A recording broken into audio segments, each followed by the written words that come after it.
Que navio é esse que chegou agora?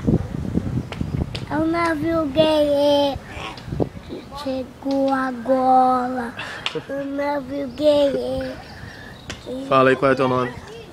Márcio Vitor, Do que? do Xavier Vitória. Xavier Vitória. E aí, o que tu gosta de fazer, Márcio Vitor? Gosto de jogar bola. Jogar bola? Então tu é jogador. Aham. É? Aham. O que mais tu gosta de fazer? De botar da língua. Botar a língua. Que coisa feia. Não. O que mais tu gosta de fazer? Conversar com a minha colega.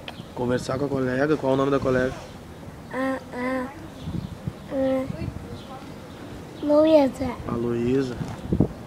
Ah, Que que o quê? a Luísa é amiga do Gabi. Ah, tá. Para de botar a língua, coisa feia. Então tá, dá tchau aí então pra câmera. Tchau. Tchau, rapaziada. Tu.